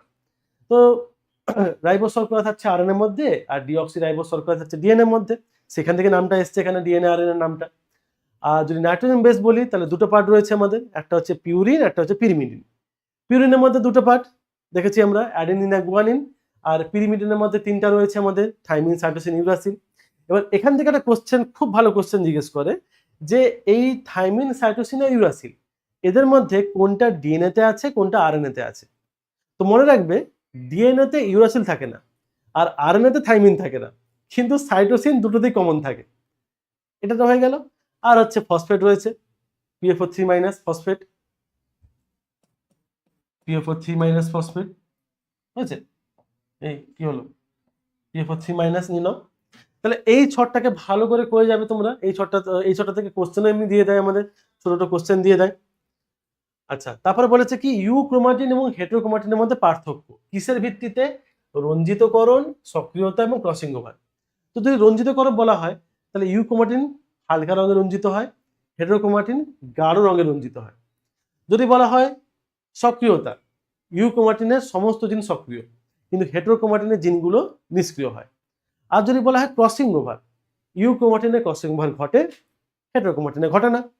তাহলে এটা হচ্ছে পার্থক্য। 3 নম্বরের পার্থক্য ধর দিয়ে দিল তোমাকে, যদি এক্সট্রিম কন্ডিশন কোনো দিয়ে দিল, এরকম পার্থক্য দিয়ে দিল। আচ্ছা, কোষ বিভাজনে জিনের পুনর্বিন্যাস বা ক্রসিং রিকম্বিনেশন কিভাবে ঘটে? এই কোশ্চেনটাকে এখানে ছোট করে রেখে দিয়েছি আমি, কিন্তু তোমরা কি করবে, ক্রসিং ওভার পদ্ধতি ওটাকে করে যাবে। পুরো ক্রসিং ওভার পদ্ধতিটাই হচ্ছে সেই কোশ্চেন, এই কোশ্চেনের অ্যান্সার। মানে তোমাকে ধরো কোশ্চেন জিজ্ঞেস করলো যে ক্রসিং ওভার পদ্ধতি পরপর ধাপ সহ লেখো, আর যদি এটাও জিজ্ঞেস করলো, তো মানে সেম কোশ্চেন কিন্তু এটা, ঠিক আছে? তো কি হয় আমাদের জানি, সিম্পল একটা সাধারণভাবে বলে দিচ্ছি যে সমস্ত ক্রোমোজোমগুলো প্রথমে জোটবদ্ধ হবে, জোটবদ্ধ হয়ে গেলে তৈরি হলো টেট্রাড অবস্থা, টেট্রাড অবস্থা তৈরি হয়ে গেল, বাইভ্যালেন্ট টেট্রাড যাকে বলছি আমরা। তো টেট্রাড অবস্থা তৈরি হয়ে যাওয়ার পর কি হবে না, যে দুটো নন সিস্টার ক্রোমাটিড রয়েছে দুটো হোমোলোগাস ক্রোমোজোমে, তাদের মধ্যে ক্রসিং ওভার হবে। ক্রসিং ওভার হওয়ার ফলে কি হবে, একটা নন সিস্টার ক্রোমাটিডের ডিএনএ খণ্ড কেটে আরেকটার সঙ্গে জুড়ে যাবে। দিলে কি হবে, জিনটা এদিক ওদিক হয়ে যাবে, মানে জিনের পুনর্বিন্যাস ঘটবে বা রিকম্বিনেশন ঘটবে। তো সেটাই ক্রসিং ওভারটা লিখতে হবে আমাদেরকে, স্টেপ ওয়াইজ লিখতে হবে। তারপর ধরো কোশ্চেন করলো যে অগ্র পিটুইটারি থেকে নিঃসৃত 3টা হরমোনের নাম ও একটি করে কাজ লেখো। 1+1+1 3 নম্বরের কোশ্চেন। তো অগ্র পিটুইটারি থেকে ক্ষয়িত হচ্ছে একটা হরমোন, ধর টিএসএইচ, থাইরয়েড স্টিমুলেটিং হরমোন। তো কি করে, থাইরয়েড গ্রন্থিকে স্টিমুলেট করে থাইরক্সিন হরমোন ক্ষরণের জন্য, কাজ হয়ে গেল। ধরো হলো এসিটিএইচ, অ্যাড্রেনাল কর্টিকোট্রপিক হরমোন, অর্থাৎ যে অ্যাড্রেনাল কর্টেক্সকে উদ্দীপিত করে হরমোন ক্ষরণের জন্য এবং অ্যাড্রেনাল কর্টেক্সে বৃদ্ধি করতে সাহায্য করে। আর ধরো হয়ে গেল গ্রোথ হরমোন। তো গ্রোথ হরমোনের কাজ আমরা জানি, দৈহিক বৃদ্ধি করতে সাহায্য করছে, জিএইচ হরমোন, এটা হয়ে গেল। আর তুমি জিটিএইচও করতে পারো, গোনাডোট্রপিক হরমোন, যেটা বিভিন্ন জনগ্রন্থিকে উদ্দীপিত করে হরমোন ক্ষরণ করার জন্য। আচ্ছা, তারপরে তারপরে এসে গেল আমাদের জিব্বারেলিন হরমোনের উল্লেখযোগ্য কাজগুলো লেখো। জিব্বারেলিন হরমোন আমরা জানি যে বীজের সুপ্তরসা ভাঙবে, প্রথম কথা। সেকেন্ড কথা আমরা পড়বো পর্বমন্থের দৈর্ঘ্য বৃদ্ধি করবে, বোল্টিং এ সাহায্য করবে, পার্থেনোকার্পি করতেও সাহায্য করে দেয়, এমনকি ফুল ফোটাতেও সাহায্য করে, ফুল ফোটাতেও কিন্তু সাহায্য করে। তাহলে এইসব কাজ লিখতে পারো। এখানে 3টে কাজ দেওয়া হয়েছে, এখানে 3টে কাজ দিয়ে দিচ্ছি আমি, তুমি এখানে আরো কাজ এখানে বসাতে পারো, ফুল ফোটানো বসাতে পারো, এখানে লিখে দিচ্ছি আমি ফুল ফোটানো, এটাও কিন্তু জিব্বারেলিন করতে পারে, ঠিক আছে? আচ্ছা, তারপরে উদ্ভিদের বৃদ্ধি সংক্রান্ত কোন কোন কাজ অক্সিন দ্বারা নিয়ন্ত্রিত হয় তার একটি তালিকা তৈরি করো। দেখো, তোমাকে ডাইরেক্টলি বললো না অক্সিনের কাজ দেখো, তোমাকে ঘুরিয়ে কান ধরলো, উদ্ভিদের কোন কোন বৃদ্ধিজনিত কোন কোন কাজগুলো অক্সিন করছে, একই অ্যান্সার, অক্সিনের কাজ লেখো। তো অক্সিনের কাজে কি কি লিখবো আমরা, পয়েন্টিং গুলো বলে দিচ্ছি। যেমন আমরা পড়েছি অগ্রস্ত প্রকটতা, সেটা করব। তারপর হচ্ছে কোষ প্রাচীরের নমনীয়তা বৃদ্ধি করা, সেটা করব। ট্রপিক চলন নিয়ন্ত্রণ করা, সেটা হতে পারে। পার্থেনোকার্পি, সেটা হতে পারে। মূলের বৃদ্ধি, এটা হতে পারে। তাহলে এরকম যে 5-6টার মতো কাজ লিখে দেবো আমরা। ট্রাই করবে যখন কিছু লেখা যাচ্ছে না, যত নাম্বার থাকবে তার ডবল লেখার চেষ্টা করবে। যদি ধরো 1 নম্বর দেওয়া আছে 2টো পয়েন্ট দিলে, 2 নম্বর দেওয়া আছে 4টা পয়েন্ট দিলে, 3 নম্বর দেওয়া আছে 6টা পয়েন্ট দেওয়ার চেষ্টা করবে, ঠিক আছে? দিলে নাম্বারটা একটু বেশি পাওয়া যায়, ওই আর কি। আচ্ছা, তারপরে ধরো দিয়ে দিল ডায়াবেটিস ইনসিপিডাস এবং ডায়াবেটিস মেলিটাসের মধ্যে পার্থক্য। তো ইনসিপিডাস আমরা জানি, ইনসিপিডাস আমাদের এডিএইচ হরমোন কম ক্ষরণের জন্য হচ্ছে, আর মেলিটাস আমাদের ইনসুলিন হরমোন কম ক্ষরণের জন্য হচ্ছে। ডায়াবেটিস ইনসিপিডাসে কিন্তু গ্লুকোজের মাত্রা বাড়ে না, কিন্তু মেলিটাসে গ্লুকোজের মাত্রা বেড়ে যায়।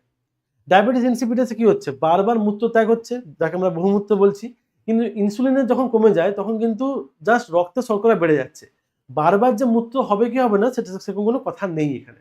তাহলে এখানে দেখো, এখানে মোটামুটি 1 2 3 4 5 6টা মতো এখানে পার্থক্য দেওয়া আছে, যেহেতু 3 নম্বরের কোশ্চেন, তো এটা করে নেবে তোমরা।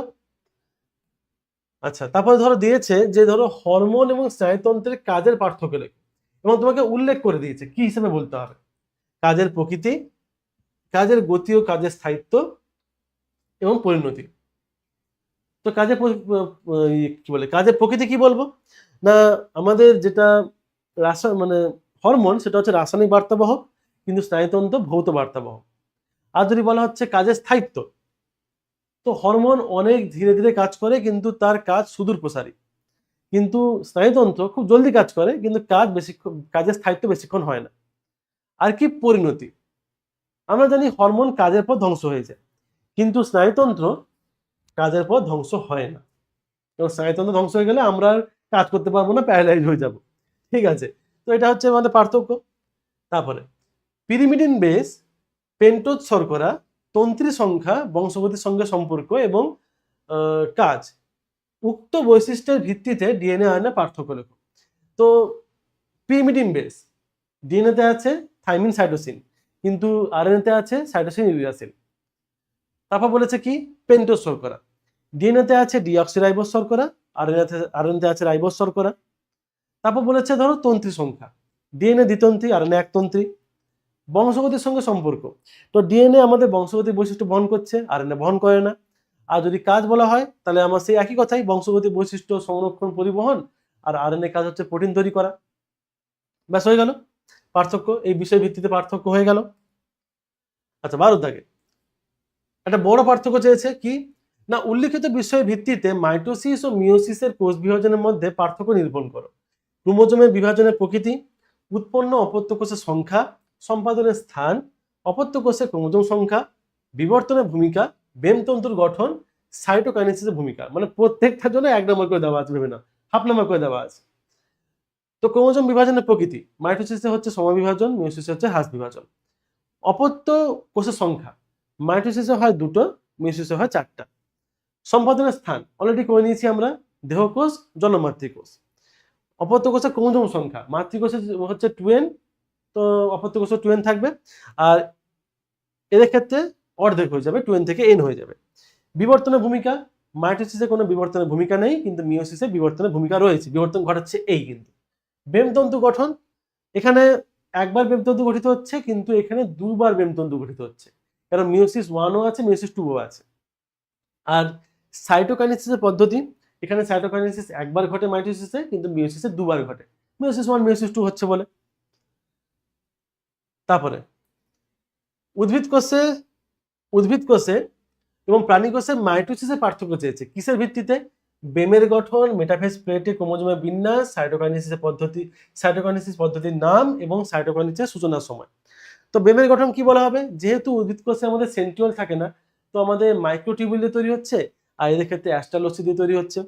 যদি মেটাফেজ প্লেটে ক্রোমোজোমের বিন্যাস বলা থাকে, তাহলে এখানে কি বলা হবে, ইকুয়েটোরিয়াল প্লেনের সারিবদ্ধ অবস্থা থাকে, এও সে একই কথা, কিন্তু এখানে অ্যাস্ট্রালসি প্রভাব নেই, যেহেতু সেন্ট্রিওল নেই, কিন্তু এখানে অ্যাস্ট্রাল তন্তুর প্রভাব থাকে।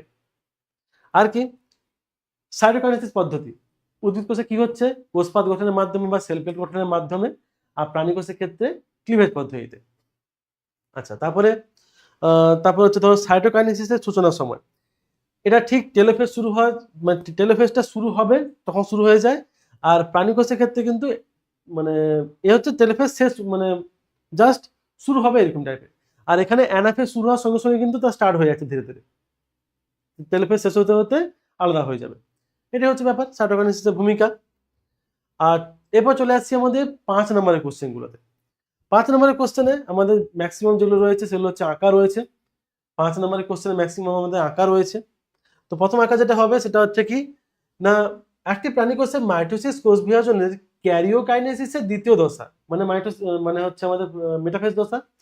এখানে একটি চিহ্নিত চিত্র অঙ্কন করো এবং এখানে কি কি এইসব 4টা-5টা পার্ট দিয়েছে সেটা করতে বলেছে। তো চলে এঁকে ফেলি আমরা। তাহলে প্রথমে একটা এরকম কোষ এঁকে ফেললাম, এখানে বেমতন্তুকে এরকম দেখিয়ে দেবো, জাস্ট এইভাবে দেখিয়ে দিই আমরা। আবার এরকম না দেখিয়ে সেন্ট্রোজোম দিয়ে দেখাই, চলো সেন্ট্রোজোম দিয়ে দেখাই। ধরো এই সেন্ট্রোজোম 90 ডিগ্রি কোণ করে রয়েছে সেন্ট্রোজোম, এখানেও সেন্ট্রোজোম মানে সেন্ট্রিওল, যেটা দিয়ে অ্যাস্টারলসি তৈরি হয়েছে, অ্যাস্টারলসিগুলো তৈরি হয়েছে এখানে এইভাবে। চলো অ্যাস্টারলসি তৈরি করে দিয়েছি আমরা। অ্যাস্টারলসি মানে বেমতন্তু তৈরি হয়ে গেছে আমাদের এখানে। বেমতন্তু তৈরি হওয়ার পর আমরা কি করব, ক্রোমোজোমগুলোকে আঁকবো, যেহেতু এটা আমাদের মেটাফেজ স্টেজ, আমরা জানি মেটাফেজ স্টেজে কি হচ্ছে, বেমতন্তুর বিষুব অঞ্চলে ক্রোমোজোম গুলো থাকবে, তাহলে একদম মাঝ বরাবর থাকবে এইখানে। ধরে নাও আমি যদি এখানে একটা পয়েন্টিং দেখিয়ে দিই, ধরো এই মাঝ বরাবর, এই মাঝ বরাবর কিন্তু ক্রোমোজোম গুলো থাকবে। তাহলে এঁকে ফেলি ক্রোমোজোম গুলোকে, এখানে একটা ক্রোমোজোম, এখানে একটা ক্রোমোজোম হয়ে গেল, তারপরে এরকম একটা ক্রোমোজোম হয়ে গেল, এখানে আবার আরেকটা ক্রোমোজোম হয়ে গেল, এখানে ধরো আরেকটা ক্রোমোজোম হয়ে গেল, নাও হয়ে গেল ক্রোমোজোম গুলো। আচ্ছা, তারপরে এখানে বলেছে পয়েন্টিং করতে, এখানে বলেছে কি কি পয়েন্টিং করতে, ক্রোমোজোম। তাহলে ক্রোমোজোম হয়ে গেল, এটা এ হয়ে গেল ক্রোমোজোম। আর ট্রাই করবে যেন একদিকে সমস্ত পয়েন্টিং গুলো করার, যদি পসিবল হয়। ক্রোমোজোম করলে সেন্ট্রোমিয়ার, তাহলে সেন্ট্রোমিয়ার হচ্ছে এই পার্টটা, ক্রোমোজোমের এই পার্টটা হচ্ছে সেন্ট্রোমিয়ার, এই গোল গোল পার্টটা হচ্ছে সেন্ট্রোমিয়ার, সেন্ট্রোমিয়ার, সেন্ট্রোমিয়ার হয়ে গেল। ক্রোমোজোমীয় তন্তু, ক্রোমোজোমাল তন্তু কোনটা হচ্ছে, এই যে বেমতন্তুটা, যে বেমতন্তুটা শুরু হয়ে ক্রোমোজোম পর্যন্ত বিস্তৃত হয়েছে, মানে এইটা, এইটা ধরো হতে পারে, এইটা হতে পারে, এইটা হতে পারে, এইটা হতে পারে, এটাকে বলা হচ্ছে কি, ক্রোমোজোমাল তন্তু। ক্রোমোজোমাল ক্রোমোজোমাল তন্তু হয়ে গেল। আচ্ছা, তারপরে বলেছে কি, তারপরে বলেছে সেন্ট্রিওল। তো সেন্ট্রিওল এখানে দেখিয়ে দেবো, এই যে সেন্ট্রিওল আমাদের এখানে রয়েছে, সেন্ট্রিওল, সেন্ট্রিওল 1 2 3 4 5। আচ্ছা, আর কি বাকি থাকলো, বেমতন্তু। তাহলে বেমতন্তু তো এগুলোই হচ্ছে, এগুলোকে দেখিয়ে দাও তাহলে, একটা কোন একটাকে দেখিয়ে দাও, বেমতন্তু, বেমতন্তু, না হয়ে গেল, হয়ে গেল, একদম ইজি আঁকা। তারপরে বলেছে কি না, মাইটোসিস গ্রোথ বিভাজনের তৃতীয় দশা মানে হচ্ছে আমাদের অ্যানাফেজ দশা। চলো এঁকে ফেললাম আমরা আমাদের কোষ। তারপরে এখানে আবার সেই একই পদ্ধতিতে করে দেবো আমাদের সেন্ট্রিওল, পরস্পর সমকোণে আছে সেন্ট্রিওলটা, এই যে সমকোণে রয়েছে। বেম, এই কোথায় গেলি, বেম তন্তুগুলো এঁকে দেবো, বেম তন্তুগুলোকে এঁকে দিই এরকম করে, এই আয় ঠিক করে জুড়, হ্যাঁ মোটামুটি 3-6টা মতো বেম তন্তু করে দিই না। দিয়ে এখানে দেখে দিচ্ছি আমাদের ইকুইটোরিয়াল প্লেন, এইটা ইকুইটোরিয়াল প্লেনটা আমাদের, দিয়ে দেখাবো কি না ক্রোমোজোমগুলো দুদিকে চলে যাচ্ছে, ক্রোমোজোমগুলো এরকম দুদিকে চলে যাচ্ছে। আর সবসময় কি করবে, সেন্ট্রিওলের মুখ, সেন্ট্রোমিয়ারের মুখটা, এই যে সেন্ট্রোমিয়ার, সেন্ট্রোমিয়ারের মুখ কিন্তু সবসময় সেন্ট্রিওলের দিকে থাকবে, ঠিক আছে, সেন্ট্রিওলের মুখ সবসময়, সেন্ট্রোমিয়ারের মুখ সবসময় সেন্ট্রিওলের দিকে থাকবে। ওকে, এইদিকে তাহলে কিরকম হবে, এরকম, এই যে এরকম টাইপের, বুঝতে পারলে। আচ্ছা, এদিকেও সে করে দিই একটা, এদিকেও করে দিচ্ছি এরকম এরকম, আর এরকম এরকম, এদিকে এইভাবে, এইভাবে, এই যে এরকম তৈরি হয়ে যাবে। তো পয়েন্টিং গুলো করে ফেলি আমরা, পয়েন্টিং গুলো কি কি আছে, বেমতন্তু, তো বেমতন্তু যে কোনো একটা দেখিয়ে দিচ্ছি না, এটা হচ্ছে বেমতন্তু, না বেমতন্তু। আচ্ছা, ক্রোমোজোমীয় তন্তু, তো সেই জানি আমরা, এটা হচ্ছে ক্রোমোজোমীয় তন্তু, ক্রোমোজোমীয় ক্রোমোজোমীয় তন্তু। আচ্ছা, ইন্টারজোনাল তন্তু, এটা কিন্তু খুব ভালো একটা জিনিস। দুটো ক্রোমোজোমের মাঝখানে যে ক্রোমোজোম বেমতন্তু পার্টটা আছে, দেখো এইটা এইটা এইটা এইটা, দুটো ক্রোমোজোমের মাঝখানে যেটা আছে, এটাকে বলা হচ্ছে ইন্টারজোনাল তন্তু। এটা হচ্ছে ইন্টারজোনাল তন্তু, ইন্টারজোনাল তন্তু। আর স্টেম বডি, স্টেম বডিটা অ্যাকচুয়ালি এখানে দেখানো যাবে না, কারণ টেলোফেজ না হলে স্টেম বডি দেখানো কষ্ট আছে, তো মোটামুটি এইরকম জায়গাতে তৈরি হবে। স্টেম বডি তোমরা নাও করতে পারো, এখানে স্টেম বডি করার দরকার নেই, কারণ স্টেম বডিটা টেলোফেজের পার্ট। এবারে বলেছে এটি আদর্শ চোখের ছবি আঁকতে বলা হয়েছে, চোখের ছবি তাহলে এঁকে ফেলি, চলো একটু মোটামুটি এঁকে ফেলছি আমরা চোখের ছবি। তো একটা গোল করব, তারপর হচ্ছে দুটো গোল করব, তিনটা গোল করব, টোটাল আমাদের 4টা গোল করতে হবে। আর 4টা গোল করব। হুম, 4টা গোল, মোটামুটি একটু 4টা গোল করে ফেলি না। লাস্টের গোলটা এরকম করে দেবো আমরা। 4টা গোল হয়ে গেল। তারপরে এইখানে এই জায়গাটা মুছে দেবো, আর এখানে এই জায়গাটা মুছে দেবো না, মুছে দিলাম। হ্যাঁ, কি হলো, উড়ে চলে গেল না, এই যে এইরকম মুছে দেবো।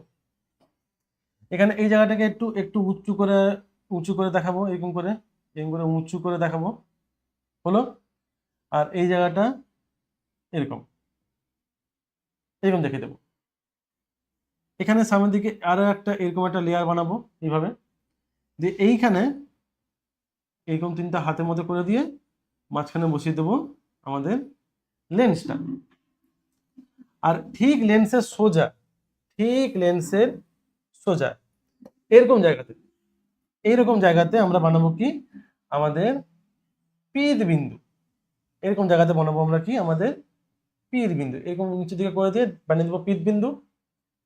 এখানে এখানে বানিয়ে দেবো আমরা আমাদের চোখের এন্ড পার্টটা, যেখানে সমস্ত স্নায়ুগুলো এসে মিলিত, সমস্ত লেয়ার্সগুলো এসে মিলিত হচ্ছে। আর এখান থেকেই আমাদের অপটিক স্নায়ু দেখিয়ে দেবো। অপটিক স্নায়ু দেখিয়ে দিলাম। আর এখানে এখন দাগ মেরে দিই, এই যে দাগ মেরে দিলাম আমরা এখানে। আর এই পার্টটা, এই তো বাবু হচ্ছে আমাদের রেটিনা পার্ট, হচ্ছে আমাদের রেটিনা পার্ট। এই যে এদিকে করে দিই আর এদিকে করে দিই, এই যে retina part dot dot dot হয়ে গেল, রেটিনা হয়ে গেল। আর রেটিনার উপরে এই জায়গাটা কালো করতে হতো, এই জায়গাটা ডার্ক করতে হতো, তো ডার্ক করে করে দিই তাহলে নাকি। চলো এখানে এরকম একটা কালার দিয়ে দিই তাহলে, মোটামুটি একটু কালার দিয়ে দিই। এই যে জলদি হয়ে যা বাবু। হুম, এই যে কালার করাতে না এইখানে পেনে একটু ঝামেলা হয়। এটা তোমরা পেন্সিলে কি করবে, ডার্ক করে দেবে জায়গাটাকে এইভাবে গিয়ে, মোটামুটি প্রচুর ডার্ক করার দরকার নেই, কিন্তু মোটামুটি একটু ডার্ক করে দেবে। এই ডার্ক করার সময় কিন্তু টাইম যাবে, ঠিক আছে। এই ডার্ক করার সময় কিন্তু একটু টাইম যাবে, দেখতে পাচ্ছ এখানে টাইম যাচ্ছে একটু। আচ্ছা, জায়গাটাকে, হ্যাঁ হ্যাঁ ঠিক চলছিল। হ্যাঁ, বউ বাইরে বেরাবি না, যা হবে হবি, বাইরে বেরিয়ে যাবি না, মোটামুটি একটু হয়ে যাও। হ্যাঁ, ব্যাস হয়ে গেছে। এই যে এই যে মোটামুটি একটু হয়ে গেছে। তো পয়েন্টিং গুলো করে দিই আমরা তাহলে, পয়েন্টিং গুলো একটু ভালো করে করে দিই। বলেছে কি না অপটিক স্নায়ু, তাহলে এটা হচ্ছে অপটিক স্নায়ু, এটা হয়ে গেল অপটিক স্নায়ু, অপটিক স্নায়ু হয়ে গেল, অপটিক স্নায়ু হয়ে গেল। বলেছে লেন্স, তো লেন্স হচ্ছে এইটা আমাদের, এ হচ্ছে লেন্স, লেন্স হয়ে গেল। তারপর বলেছে তারারন্ধ্র। আচ্ছা, এখানে একটা কথা, এখানে একটা জিনিস রাখতে ভুলে গেছি, এখানে আইরিসকে আঁকতে ভুলে গেছি। থামো, এখানে মুছে দিতে হবে তাহলে। এই রে, এইখানে এই মুছে দিলেই তো ঝামেলা হয়ে যায়। হ্যাঁ, না, চলো ঠিক আছে, হয়ে গেছে। তাহলে এ হচ্ছে লেন্স, এ হচ্ছে লেন্স, আর এ হচ্ছে আইরিস, এ হচ্ছে আইরিস, আইরিস বা আইরিস হলো এখানে, আর আইরিসটা দেওয়া হয়নি, হ্যাঁ দেখো। আচ্ছা, ও তারারন্ধ্রটা করে দিই এখানে, আইরিসের মাঝখানে রয়েছে তারারন্ধ্র, না আইরিসটা দেখে নিলে, এটা হয়ে গেল তারারন্ধ্র, তারারন্ধ্র হয়ে গেল। আচ্ছা, পীর বিন্দু বলেছে, তো পীর বিন্দু এইটা আমাদের, এইটা হচ্ছে পীর বিন্দু। এই যে এই যে নিচে যে ডিপ্রেশনটা দেওয়া আছে, ঢুকে নেওয়া আছে, সেটা হচ্ছে পীর বিন্দু, পীর বিন্দু। আচ্ছা, ভিট্রিয়াস হিউমার, এতগুলো আমাদের পয়েন্টিং দেয় না, আমাদের 4টা দেয়, কিন্তু এখানে সবগুলো আমি দিয়ে রাখলাম যাতে তোমাদের সবগুলো যেন মনে থাকে। ভিট্রিয়াস হিউমার, যেটা একদম মাঝখানে বিশাল বড় জায়গা নিয়ে রয়েছে যে তরলটা, ভিট্রিয়াস হিউমার।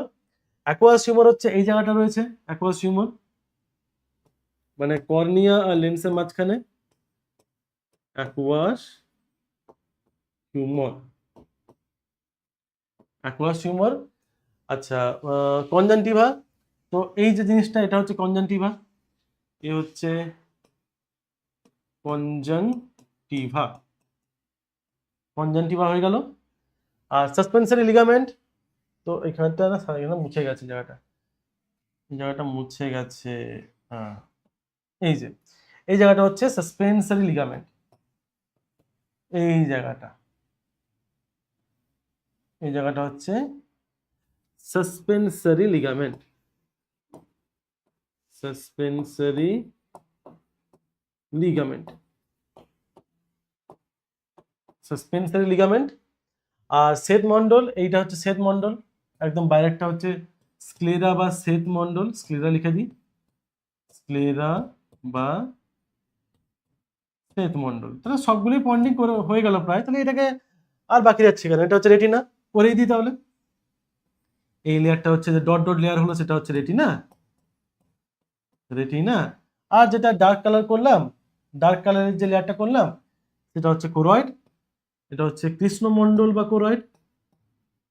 ব্যাস হয়ে গেল, পুরো চোখটাই এঁকে নেওয়া হয়েছে। আর চোখ হচ্ছে এবারের জন্য ইম্পর্টেন্ট, মোস্ট ইম্পর্টেন্ট পার্ট এটা আমাদের এবারের জন্য। তাই হচ্ছে চোখে একটা মোটামুটি ছবি। আর লাস্ট পার্ট যেটা বলেছে সেটা হচ্ছে একটি সরল প্রতিবর্তকীয় ছবি, যেটা আসার চান্স কম রয়েছে, কিন্তু তাও দেখে রাখতে পারি আমরা। তো কেমন করব, প্রথমে এরকম একটা অংশ তৈরি করব না, এই যে ভার্টিব্রাল কলামের পার্টটা, এদিকে একদিকে বেশি বড় হয়ে গেছে না, এটাকে মুছে দিই, আবার ঠিক করে আঁকি এটাকে। একদিকটা বেশি বড় হয়ে গেছে,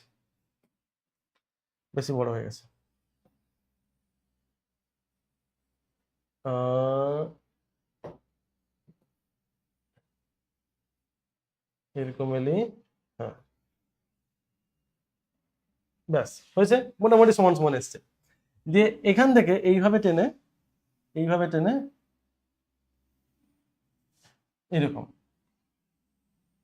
এরকম নিয়ে গেলে, আর এখান থেকে এরকম টেনে এরকম নিয়ে গেলে, এইরকম এখানে এরকম হবে, এই যে এরকম গেল। আর এই মাঝখানে এইখানে এইভাবে গিয়ে এরকম, আর এদিকে এইভাবে গিয়ে এরকম এলো, মাঝখানে এরকম, এই যে এইভাবে হয়ে গেল। আমাদের ভেতরে কি আঁকতে হবে সেটা হয়ে গেল। আর এখানে ডার্ক কালার করে দেবো, ভেতরটা হবে ডার্ক কালারের হবে। দেখো এই এতটা পর্যন্ত কিন্তু ডার্ক কালারের হয়ে যাবে, ঠিক আছে। তোমরা এঁকে দেবে এটাকে, আমি এদিকে একদিকে ডার্ক কালার করে দিচ্ছি, একদিকে ধূসর কালার করে দিচ্ছি, পুরোটা কিন্তু হবে, ঠিক আছে। আর মাঝখানে এখানে একটা গোল থাকবে, মাঝখানে। তাহলে এখানে হয়ে গেল গ্রাহক, এখান থেকে নিউরন ঢুকবে, ঢুকে এখানে একটা মুন্ডু করে এখানে আবার আসবে, এখানে শেষ। মাঝখানে আরো একটা নিউরন, এখান থেকে আবার একটা নিউরন, এইরকম গিয়ে এরকম বেরিয়ে আসবে। এখানে কি রয়েছে, এখানে রয়েছে কারক, পেশি। তাহলে এটা হচ্ছে গ্রাহক, এটা হচ্ছে কারক, গ্রাহক আর কারক হয়ে গেল। আর নিউরোসিল, এই পার্টটা হচ্ছে নিউরোসিল। এই যে এই এক সেকেন্ড কিরকম দেখাবো, ওটা অন্য কালে দেখিয়ে দিই। এই যে এই পার্টটা হচ্ছে নিউরোসিল,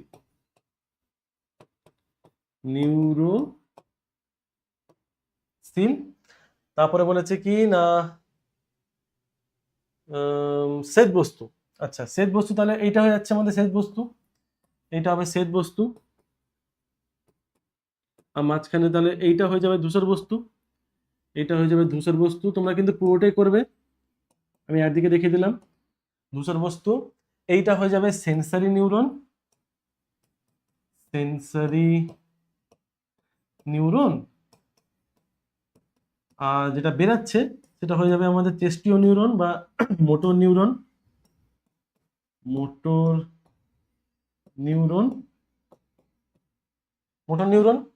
আর যদি সহযোগী নিউরন দিয়ে থাকে এই যে, তাহলে এইটা হচ্ছে আমাদের সহযোগী নিউরন,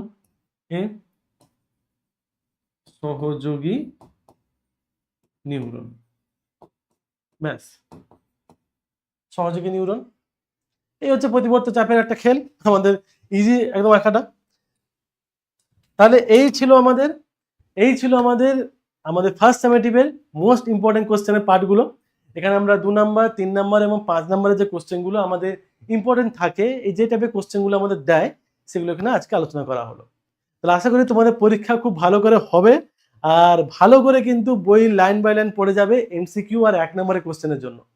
কোশ্চেন যে কোনো ভাবে ঘুরিয়ে দিতে পারে, কিন্তু তোমাদের কিন্তু কনসেপ্টটাকে ভালো করে ক্লিয়ার রাখতে হবে। ঠিক আছে, তাহলে আজকের মতো ক্লাস এখানে শেষ হলো। দেখা হচ্ছে তোমাদের সঙ্গে আবার কোনো একটা ক্লাসে। ততদিনের জন্য সকলকে বাই বাই।